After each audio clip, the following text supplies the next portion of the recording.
haqqa qadrihi wa miqdarihil azim. Allahumma faqihna fid din wa 'allimna ta'wil wahdina ila siratikal mustaqim. Puja dan puji syukur kita kepada Allah dengan mengucapkan kalimat alhamdulillahi rabbil alamin. Allah izinkan dan Allah takdirkan kita bisa duduk di majlis yang mulia ini. Mudah-mudahan duduk kita di sini mendapatkan ampunan dari Allah Subhanahu wa taala. Amin ya rabbal alamin.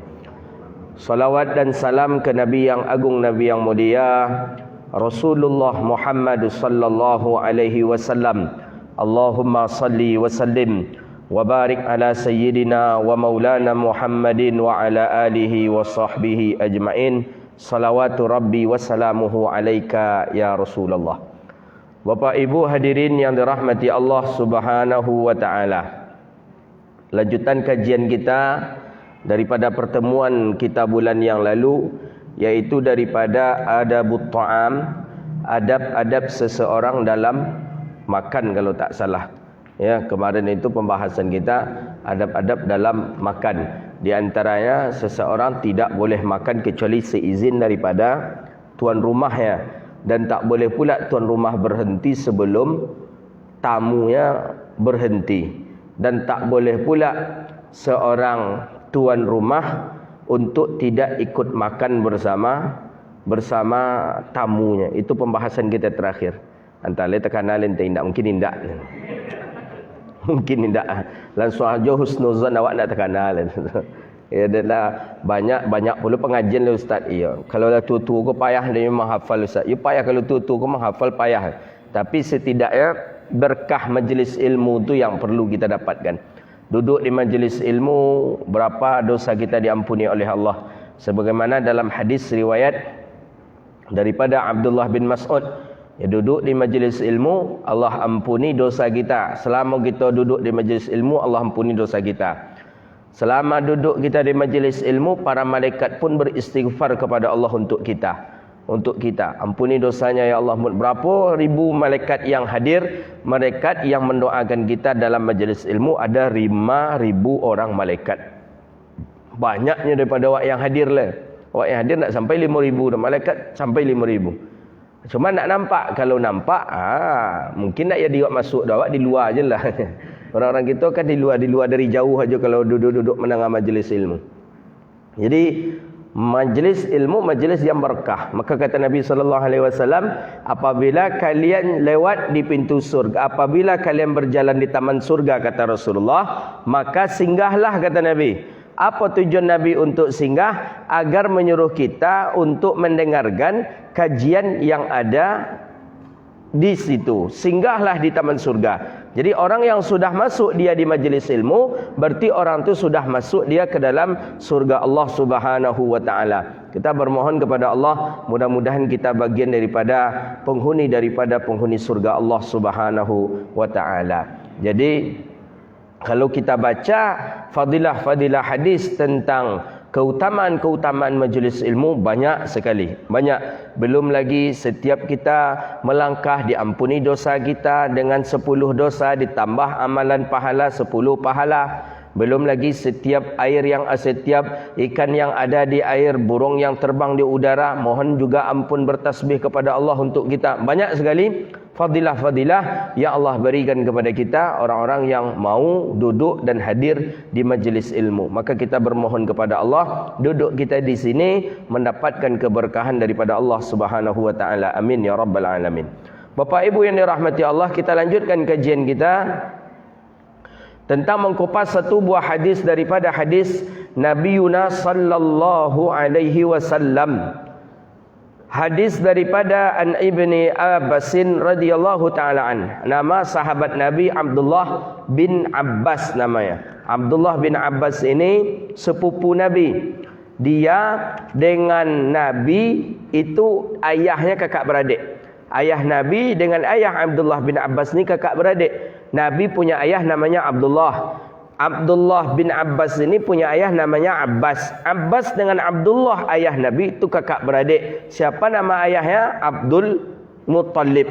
Jadi dahulu ketika ibunya sedang hamil. Ibu daripada Abdullah bin Abbas ni sedang hamil. Datang Rasulullah sallallahu alaihi wasallam. Panggil apa Nabi tiba tu? Bini apa apa dia kan? Bini paman bini paman bibi tante gitulah lebih fahamnya. Tante. Jadi datanglah Nabi kepada tantenya tadi. Kata Nabi sallallahu alaihi wasallam, ini anak ini akan menjadi anak yang hebat nanti ni. Karena tantenya Nabi Muhammad, ayahnya, ibunya Abdullah bin Abbas ini perempuan yang kedua masuk Islam setelah Khadijah. Jadi yang pertama itu adalah Khadijah masuk Islam, yang kedua Fatlul Lubabah. Itulah ibu daripada Abdullah bin Abbas. Makanya kawan setia Sayyidatuna Khadijatul Kubra, teman setia Khadijah isteri Rasulullah sallallahu alaihi wasallam, yang selalu ke mana pergi bersama Sayyidah Khadijah, itulah daripada ibu daripada Sayyidina Abdullah bin Abbas. Jadi kata Nabi ketika tantenya ini hamil daripada anak daripada Abdullah ini, katanya ini anak ni akan menjadi anak yang cerdas, akan menjadi anak yang alim. Ternyata betul, ketika Abdullah bin Abbas lahir, Nabi memberi nama dengan nama Abdullah, kemudian anak pun memang menjadi anak yang cerdas. Abdullah bin Abbas diakui oleh para sahabat min fuqaha'is sahabah, dari ahli fikih dari kalangan sahabat.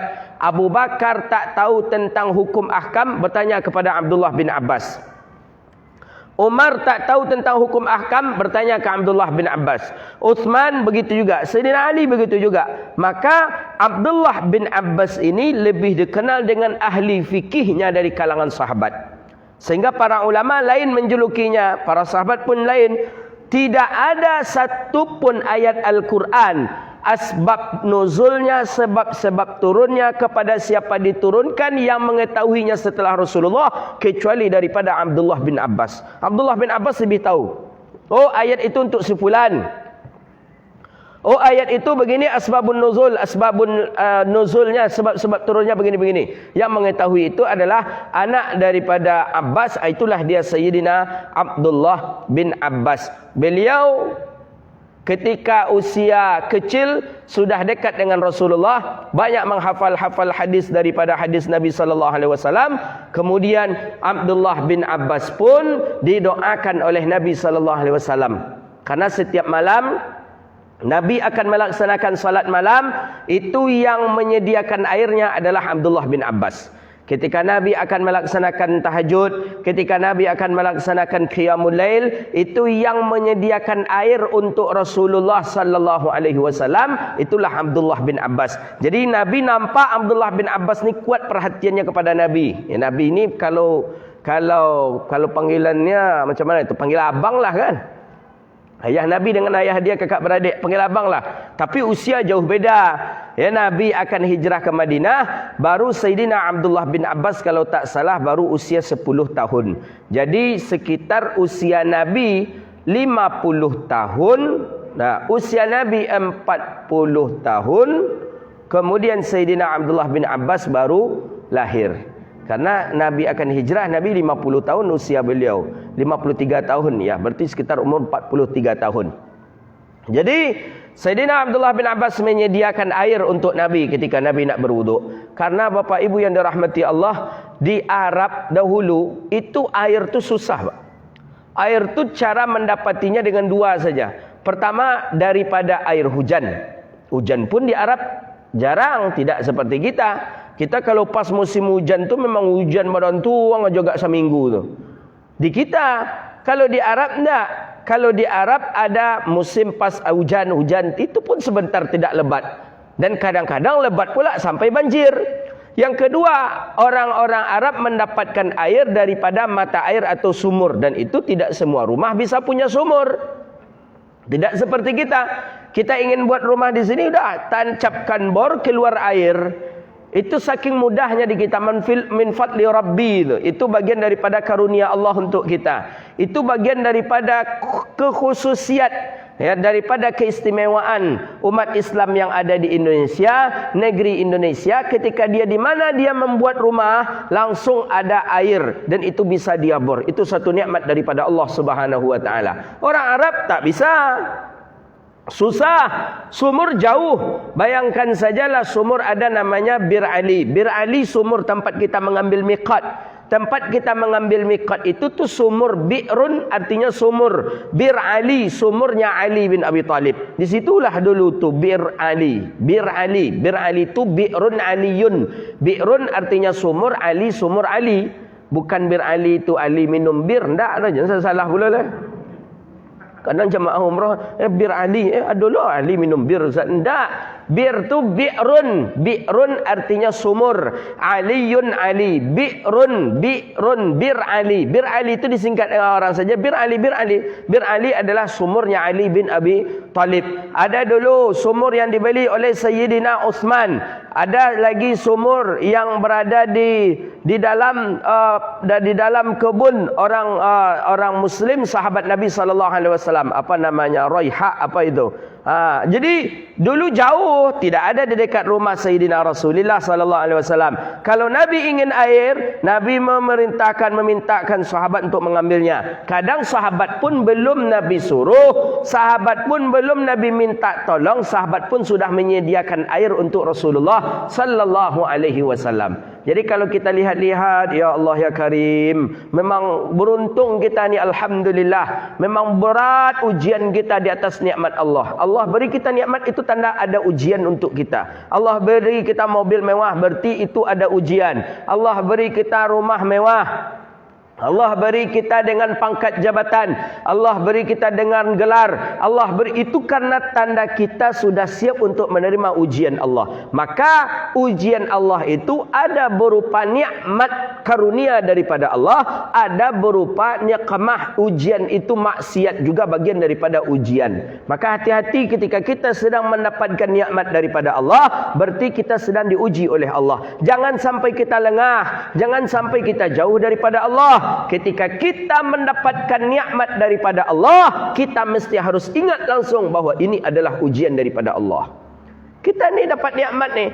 Kita ada yang ketika kita berwuduk mesti berjalan dulu agak setengah jam mendapatkan air? Tak. Kalau orang tua-tua kita dulu ya ada. Datuk-datuk kita dulu, nenek-nenek kita dulu, masjid di siko. Habis kau tampik berwuduk tepian sungai jauh tu, ada agak 1 kilo pula. Berjalan kaki agak 20 minit atau 15 minit. Balik nanti ke sini 15 minit. Habis waktu 30 minit untuk mengambil wuduk. Orang tua-tua kita dulu mengalami seperti itu, Pak. Karena mesin air ni, apa nama tu? Banyak nama, ada dap, ada senio, apa namanya, tu belau nama itu. Dulu di zamannya orang tua kita dulu nado. Orang saja ambil air saja pakai katrol tu masuk ambil MB tu ke dalam pakai katrol tu itu jauh pula. Begitu mujahadah orang dulu untuk berwuduk. Kita hari ini masih adakah yang seperti itu kita berwuduk? Tidak ada. Kita dari tempat tidur kita saja nak berwuduk itu berjalan kaki cuma 3 langkah saja. Ini tempat tidur, turun dari tempat tidur selangkah, 2 langkah, 3 langkah sampai di tempat air kita. Sampai kita langsung di tempat nak kita mandi, nak kita berwuduk bisa. Maka oleh karena itu, kalau masih ada di antara kita yang malas dalam berwuduk, yang malas dalam tahajud, yang malas dalam beribadah kepada Allah, berarti kita ni termasuk orang yang kufur di atas nikmat Allah Subhanahu wa taala. Karena awak nak berjalan kaki tu, Pak. Bu, kita tak berjalan kaki mencari air. Kita tidak seperti orang tua-tua kita dulu. Kita tidak seperti sahabat yang susah mendapatkan air. Kita hari ini mudah sekali. Mudah. Di dalam kamar kita. Kita di rumah ada 3 kamar, 4 kamar. Setiap kamar ada toilet. Setiap kamar ada kamar mandinya. Apakah dengan kedekatan kita dengan air itu kemudian kita meninggalkan ibadah kepada Allah? Maka kalau memang seperti itu halnya, berarti kita termasuk orang yang merugi di atas nikmat daripada Allah Subhanahu wa taala. Jadi Sayyidina Abdullah bin Abbas itu menyediakan air untuk Nabi salat. Jadi ketika Nabi nak salat malam, air disediakan oleh Abdullah bin Abbas. Air disediakan oleh Abdullah bin Abbas. Silakan ya Rasulullah, silakan. Yang memantang sejadah Nabi Sayyidina Anas bin Malik, yang menyiapkan jubahnya Rasulullah Sayyidina Anas bin Malik, yang menyiapkan air untuk Rasulullah sallallahu alaihi wasallam Abdullah bin Abbas. Ini dikenal dengan perawi hadis terbanyak, periwayat hadis terbanyak. Periwayat hadis terbanyak ada Sayyidina Abi Hurairah, periwayat hadis terbanyak ada Sayyidina Abdullah bin Umar, ada Sayyidina Abdullah bin Abbas, ada Sayyidina Anas bin Malik, ada Sayyidah Aisyah radhiyallahu taala an. Maka oleh karena itu setiap Nabi dalam keadaan setelah berwudu, karena Abdullah bin Abbas menyediakan air, maka Nabi berdoa untuk Abdullah bin Abbas. Apa doa Nabi sallallahu alaihi wasallam? Allahumma faqihhu fid din wa 'allimhu ta'wil. Itu doa. Itu salah satu doa yang dianjurkan kita baca untuk anak-anak kita. Allahumma faqihhu fid din wa 'allimhu ta'wil. Allahumma ya Allah, faqihhu fid din. Beri pemahamanlah kepada dia dalam agama ya Allah. Wa 'allimhu ta'wil, dan ajarkanlah kepadanya ta'wil. Minat ta'wilat, ta'wilat sebagian ulama mensyarah hadis. Ta'wil maksudnya ai min syai'in la yu'aqil bih. Sesuatu yang tidak akan mungkin terakali, takkan masuk ke dalam akal, tapi barang itu ada. Sesuatu yang takkan mungkin dia bisa memahami dalam keadaan sendirinya, dan dia bisa faham sendiri tanpa pakai guru, tanpa pakai ajar. Kalau orang kita banyak mengatakan ilmu laduni, itu bagian daripada takwil. Maka Abdullah bin Abbas ini paling faham dia apa asbabun nuzul ayat, apa penyebab ayat itu turun, kepada siapa ayat itu diturunkan. Karena Abdullah bin Abbas sudah mendapatkan doa daripada Rasulullah sallallahu alaihi wasallam. Itu dia. Banyak kalau kita tengok riwayat-riwayat hadis Sayyidina Abdullah bin Abbas, banyak sekali. Sampai Abdullah bin Abbas ini suatu ketika beliau berjalan, berjumpalah dengan Zaid ibn Thabit. Zaid ibn Thabit adalah sahabat Nabi sallallahu alaihi wasallam, daripada orang alim juga. Kemudian diciumlah bersalaman, ketika dia bersalaman dengan Zaid ibn Thabit, diciumlah tangan Zaid ibn Thabit. Kata Zaid ibn Thabit, tak boleh engkau mencium tangan aku. Tak boleh. Kata Abdullah bin Abbas, aku diajari oleh Rasulullah untuk memuliakan orang alim. Jadi yang boleh kita cium tangannya tu orang alim satu, orang tua kita satu. Kalau pejabat, tak penting. Bos kita pun tak penting gitu. Kalau nak dicium tangannya Ustaz, bisa lewat nonjob dia Ustaz. Tak apa. Tak penting. Orang alim satu, kemudian ibu bapa kita satu. Ini ada orang hari ini tak mau salam dengan ibu bapa, mencium tangan ibu bapa. Salam macam salam koboi aja. Mereka aja kayak hamak. Cium tangannya, tangan tu tangan yang mulia. Walaupun tangan tu tangannya buruk, walaupun tangan tu sudah kesat, walaupun tangan tu tak bagus lagi, tapi tangan itu tangan yang mulia. Tangan itu yang akan memperjuangkan kita nanti masuk ke dalam surga Allah Subhanahu wa taala. Tangan itu yang pernah mengelus kita. Tangan itu yang pernah membunuh nyamuk yang menghisap darah kita.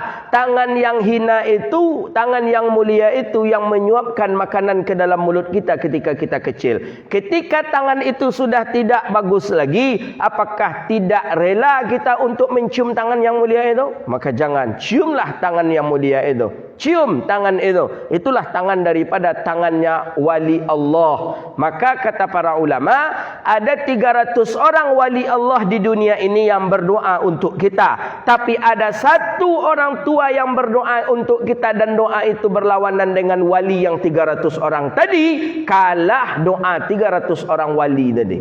Itu kata para ulama. Di dalam makanil ilmi wal ulama. Kita nak mencalonkan diri, umpamanya nak jadi wali kota, nak jadi gubernur.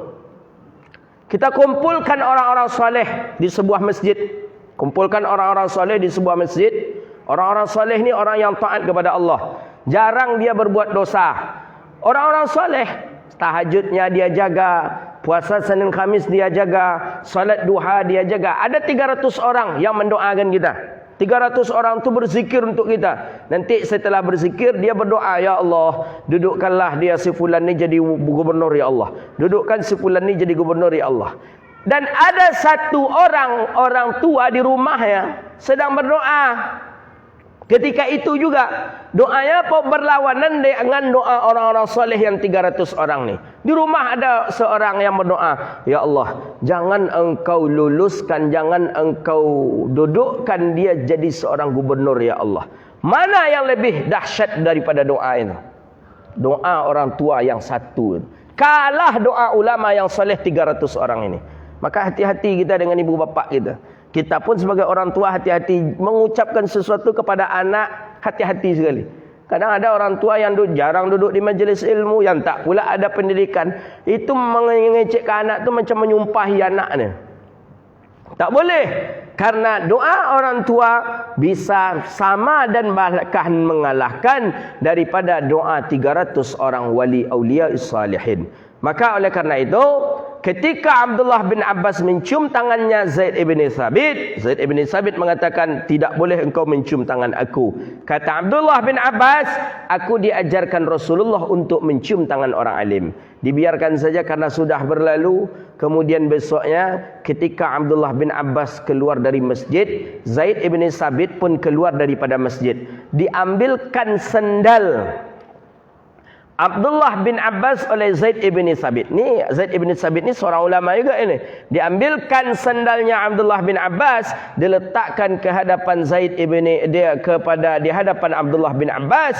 Kemudian ketika Abdullah bin Abbas hendak mengambil sandalnya, langsunglah dicium tangan Abdullah bin Abbas oleh Zaid ibn Thabit. Kata Abdullah bin Abbas, kenapa engkau mencium tangan aku? Tak boleh engkau mencium tangan aku. Kata Zaid ibn Thabit, aku diajarkan Rasulullah untuk memuliakan keturunan dan keluarganya. Karena Abdullah bin Abbas adalah keluarga dari Rasulullah sallallahu alaihi wasallam. Jadi budaya-budaya seperti itu dulu biasa kita tengok. Yang satu ni mencium tangan yang satu ni, yang satu ni mencium tangan yang satu ni, itu biasa. Ulama-ulama dahulu sampai hari ini kita perhatikan masyaikh yang ada di Sudan, yang ada di Mesir, di Makkah, kita perhatikan begitu mereka saling cium tangan, yang satu cium tangan yang satu, yang satu cium tangan yang satu. Dan itunya adanya di Arab kita perhatikan. Kalau di Indonesia enggak. Di Indonesia kalau bisa tangan kiai itu inyo aja, tangan kiai aja dicium dari orang yang lain enggak ya.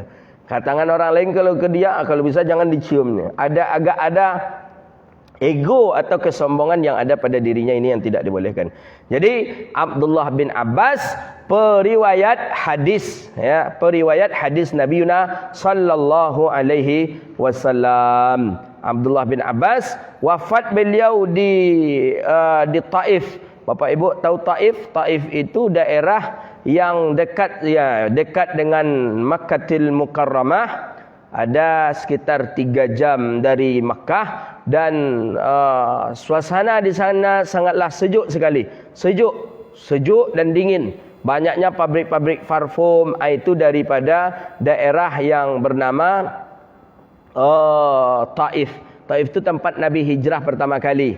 Dan di sanalah Nabi disambut oleh anak-anak dengan batu kecil, dengan kerikil-kerikil kecil. Disambut Rasulullah sallallahu alaihi wasallam. Nabi dilempar dengan batu oleh anak-anak. Nabi dilempar sampai dalam satu riwayat patah atau lecet daripada bibir Rasulullah sallallahu alaihi wasallam. Nabi padahal baru ketika itu Nabi hendak hijrah. Akhirnya Nabi menahan daripada sakitnya. Ada batu yang sebesar meja ini ditekanlah oleh Rasulullah. Muttakian itu maksudnya bertumpulah Nabi di batu tadi itu.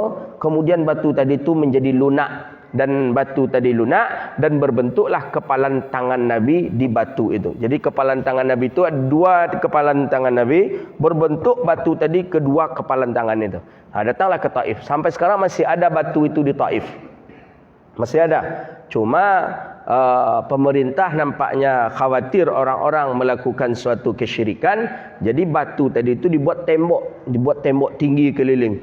Jadi orang-orang tak bisa melihatnya. Tapi isi tembok itu adalah batu yang ada bekas tangannya Rasulullah sallallahu alaihi wasallam. Jadi Nabi menahan sakitlah ketika itu agak lecet daripada bibir beliau. Nabi tahan, kemudian Nabi bertumpu ke batu tadi, dan batu tadi itu berbekas dengan kepalan tangannya Rasulullah sallallahu alaihi wasallam. Sampai hari ini masih ada batu itu, dan ma'ruf bahawa tempat makam kuburan daripada Abdullah bin Abbas ini ada di daerah Taif. Beliau meninggal dunia, sebelum meninggal dunia itu beliau dalam keadaan buta. Jadi para sahabat Nabi itu banyak ketika tua dalam keadaan buta. Banyak dari kalangan sahabat Nabi ketika tua buta. Apa penyebabnya? Ada dua penyebabnya. Pertama, karena sering menangis. Mata kalau sering dia menangis, itu rusak mata kata orang ahli kesihatan.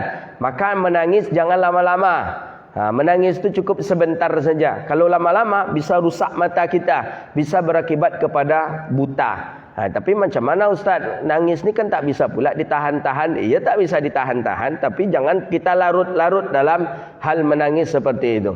Ada orang kita yang sedikit saja dipancing dengan kesedihan, tu lama menangis. Gak 3 hari menangis, taruh aja. Bila tekanan itu menangis. Tak elok. Yang kedua, cuma sahabat Nabi dulu menangisnya ketika tahajud. Ketika tahajud, justru para sahabat Rasulullah kalau tidak menangis ketika tahajud itu tidak lezat rasanya tahajud itu. Itu dulu dari zaman pada masa saat para sahabat Nabi SAW. Ketika tahajud, ketika qiyamul lail kita baca selalu menangis, dan sampai meraung-raung ketika sujud, merasakan bahawa dirinya orang yang baru saja suci setelah hijrah bersama Rasulullah sallallahu alaihi wasallam. Kemudian yang kedua, asbab daripada mata itu buta disebabkan karena melihat Jibril 2 kali. Jadi Abdullah bin Abbas ni pernah melihat Jibril. Dilihat Jibril, dipandang Jibril. Jibril ni adalah makhluk ciptaan Allah daripada nur, cahaya. Dia ciptaan Allah ni ada minan nar, dari api. Itu iblis. Iblis tu dari api. Makanya ketika seseorang marah yang sangat kuat sekali, dianjurkan dia untuk berwuduk. Tak bisa berwuduk, dimandikan, maka hilanglah kemarahannya. Kenapa? Karena api yang bisa memadamkan api adalah air.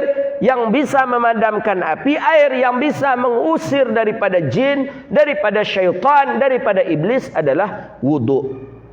Maka kalau bapa ibu-ibu mengantuk dalam majlis ilmu, ancak berwuduk. Mengantuk je lah, randaman badan tu. Buat mandi. Mengantuk je lah, apalah pulang lah, memang tak niat nak mengaji nama tu. Jadi memang besar dia. Syaitan, iblis itu memang itu dia kerja dia.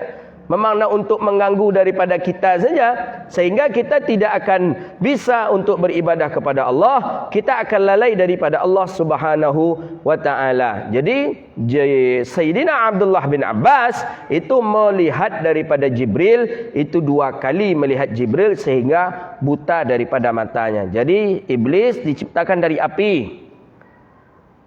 Kemudian malaikat diciptakan daripada nur, cahaya. Maka cahaya malaikat ini lebih dahsyat daripada cahayanya matahari. Matahari kalau kita pandang agak silau mata kita. Itu kalau memandangnya sekejap saja. Tapi kalau lama kita memandangnya, bisa pecah bola mata kita itu. Karena kuatnya matahari itu. Itu daripada malaikat. Siapa? Ada insan, manusia. Daripada apa manusia diciptakan? Minal ma, air. Makanya manusia dikenal dengan manusia daripada air. Air yang hina tadi kan sudah disebutkan itu dalam Al-Quran, itu sudah disebutkan itu. Hal ata 'alal insani hinun minad dahri lam yakun syai'an madhkura. Inna khalaqnal insana min nutfatin amsyajin nabtalihi faja'alnahu sami'an basir. Nutfah air. Maka manusia itu banyak airnya. Kita banyak pak manusia air. Tak bisa kita pungkiri manusia itu banyak di dalam tubuhnya air. Dari mata keluar air, dari duang keluar air selemo namanya. Dari telinga keluar air kopok namanya. Apa nama bahasa Indonesia? Turiak maksudnya. Apa bahasa Indonesia? Turik. keluar je air. Dari muncung keluar je air. Dari bawah keluar air, belakang keluar air. Ada orang dari telapak tangannya keluar je air bagai. Itu kadang keringat kita, seluruh tubuh kita keluar air. Itu tanda awak ko manusia diciptakan daripada air. Kenapa? Karena di tubuh kita tu banyak air. Malaikat, cahaya yang banyak di tubuh malaikat semua bercahaya. Itu daripada golongan malaikat. Jin memang api saja daripada jin itu. Memang api, iblis api saja daripada iblis itu. Kita manusia minal ma. Maka kalau ada kita agak gapuk, orang tu sekata apa kata orang kita? Gapuk rainya ibu dah. Karena memang air dia, tubuh kita tu memang air. Apa pun air. Mulut keluar air, tidur pun keluar juga air. Ada orang yang ketika tidur telapak tangannya basah, telapak kaki pun basah. Itu tanda banyak kadar air dari tubuhnya. Sehingga Rasulullah SAW keluar air daripada salah-salah anak jari Nabi SAW, sebagaimana dinukilkan dalam riwayat hadis. Itu air yang paling mulia di dunia. Maka air yang paling mulia di dunia ada dua cuman. Pertama air Zam-Zam. Zam-Zam air yang mulia di dunia.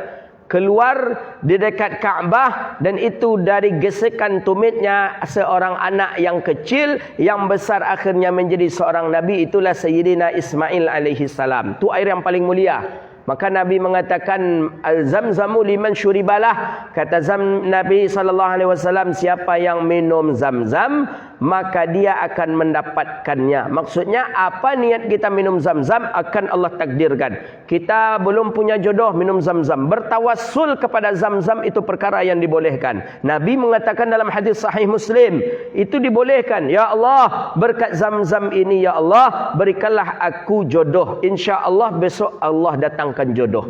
Kalau kita minum Zam-Zam, maka Nabi menjamin itu. Zam-Zamu liman syuribalah. Zam-Zam tu bagi orang yang meminumnya. Kita tak punya keturunan, minum Zam-Zam, bertawassul dengan Zam-Zam. Boleh bertawassul tu Ustaz. Kenapa tak boleh? Nabi mengatakan Zam-Zamu liman syuribalah. Niatkan. Apa yang kita niatkan?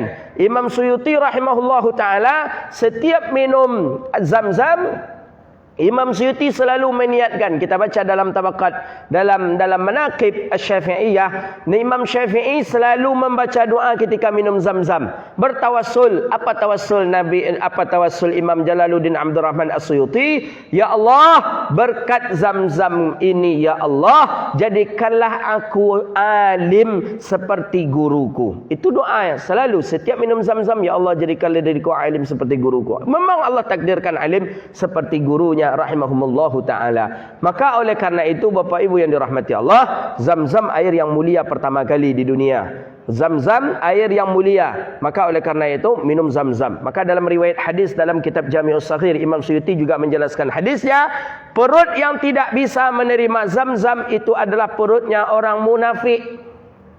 Kalau kita minum Zam-Zam, terasa nak mual rasanya. Minum terus, minum terus, minum terus. Sampai kalau seandainya kita muntah, berarti hilanglah penyakit munafik itu. Tapi kalau kita minum Zam-Zam sedikit saja, kemudian kita tinggalkan, berarti kita membiarkan penyakit munafik itu ada di dalam tubuh kita. Zam-Zam itu air yang mulia itu. Zam-Zamu liman syuribalah. Maka tawassul tu kan ada 5 dia. Ada tawassul bizat, ada tawassul bil asmaul husna, ada tawassul bil af'alis salih, ada tawassul bil anbiya, ada tawassul bil auliya. 5 tawassul menurut ahlu sunnah wal jamaah, kelima-limanya boleh. Dan yang disepakati oleh ulama boleh, itu cuma tawassul dengan Nabi ketika Nabi hidup, tawassul dengan asmaul husna. Selebihnya tidak, kata mereka dari golongan Salafi Wahabi. Tapi menurut kita ahlu sunnati wal jamaah, bahwa tawassul 5 dan itu dibolehkan dalam pandangan syariat. Di antaranya itu dalil bahwa orang bertawassul dengan Zam-Zam. Jadi dengan Zam-Zam ni boleh kita bertawassul.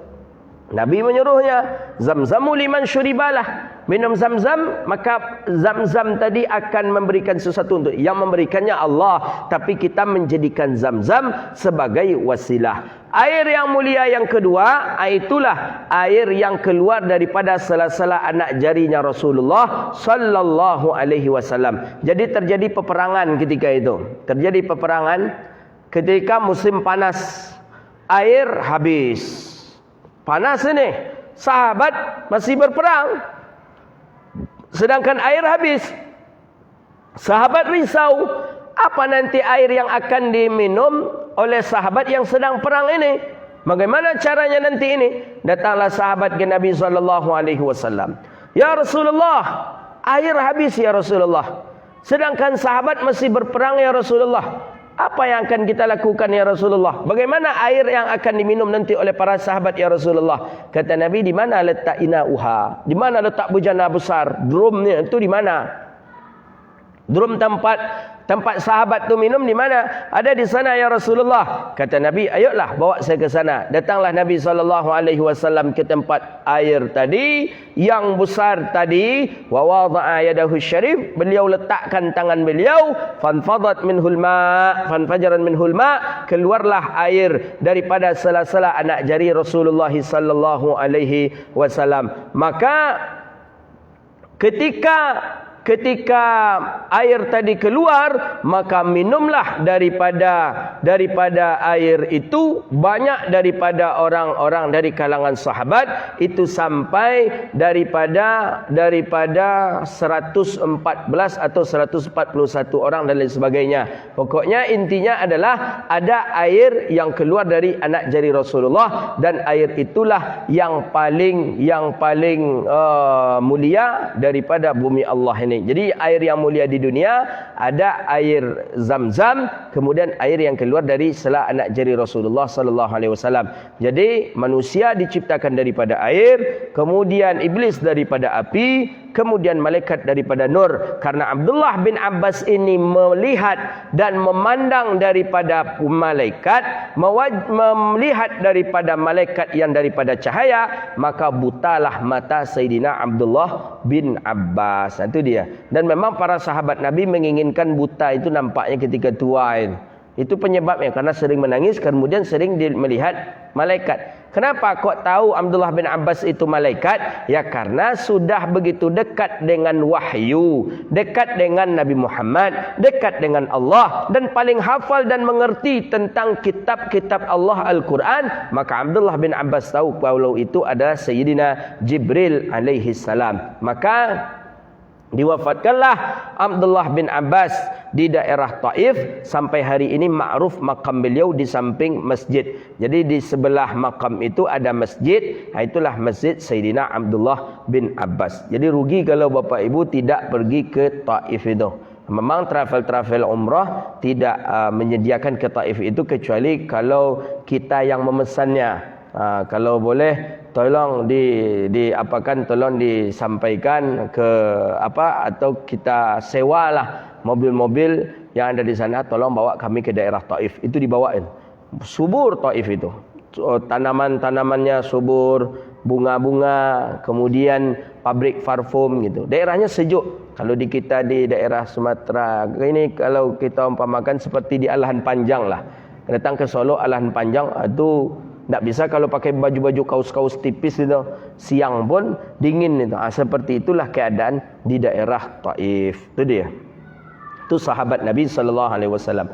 Masuk kita kepada hadisnya Nabi sallallahu alaihi wasallam. Ini masih dalam tahap daripada adab dalam makan. Kemarin adab sebelum kita makan. Ini adab setelah kita makan. Bagaimana adab-adab seseorang setelah dia makan? Memang Islam ini tingginya dengan adab. Adanya adab, di sanalah mulianya Islam ini. Kalau tak ada adab, maka kambing pun makan. Cuman makan kambing karena dia tidak beradab, ya dia seekor hewan. Kita kalau makan kita ingin tidak beradab, makanlah macam kambing. Jangan baca bismillah. Ya, jangan baca bismillah. Punya orang punya awaknya. Kambing, tengok kambing. Pernah kambing bertanya ke orang punya, ikut pucuk abi amak kau minta yo, pernah menditu kambing? Tak jelas oleh kambing yang halalkah itu, haramkah itu, tak jelas dia. Maka oleh karena itu ada adab. Dengan adab inilah kita dijaga oleh Allah Subhanahu wa taala. Maka Islam itu mulia dengan adab. Al-adabu fauqal ilm. Adab itu lebih tinggi daripada ilmu. Seseorang mesti dia beradab dulu baru dia berilmu. Akan tetapi tidak meninggalkan ilmu walaupun belum sempurna adab. Jangan kita sibuk dengan mengaji adab sedangkan ilmu tak kita kaji. Jangan. Jadi bagaimana? Sejalan sajalah adab dengan ilmu. Ketika ilmu kita peroleh, adab pun langsung dapat. Ketika adab kita dapati, ilmu pun kita peroleh. Tapi kalau dengan adab saja kemudian baru ilmu, akan tertinggal nanti. Kita tak tahu juga rukun solat berapa. Tak tahu saya masih belajar tahap adab tentang makan. Jangan. Ketika masih sibuk mempelajari rukun daripada rukun puasa, sibuk mempelajari adab, tinggal rukun daripada rukun puasa. Jangan. Jadi adab sejalan dia dengan ilmu. Akan tetapi jangan sampai kita meninggalkan daripada adab dan jangan pula kita meninggalkan daripada ilmu. Apa kata Rasulullah sallallahu alaihi wasallam? Kemarin pembahasan kita terakhir itu tentang Imam Abi Jamrah ini mensyarahkan bahawa kita tidak boleh seorang tamu ketika dia makan tak boleh dia menghidangkan untuk kucing. Kan itu kemarin itu. Ya kan? Masih ingat? Atau memang Iko sama sekali nak teronang lu Ustaz dah lama Ustaz. Kita bertamu ke rumah orang, dihidangkan orang makanan. Silakan tafadhal makan, kita makan. Ketika kita enak makan tadi, lewat kucing. Mendekat dia dengan kita. Kita ambil makanan dari piring kita berikan kepada kucing. Kemarin hukumnya haram. Itu terakhir pembahasan kita. Ya. Ya tidak kah? Itulah kalau mengaji sekali sebulan kau memang antara lupa je ingat, tapi banyak lu lupanya lah daripada ingat lah. Ya, tapi jadilah. Qala itu terakhir pembahasan kita kemarin. Masuk kita kepada hadis hari ini. Qala Rasulullah sallallahu alaihi wasallam muttafaqun alaih. Hadis ini sahih. Qala Nabi sallallahu alaihi wasallam, ini masih dalam tahap makan kita ini.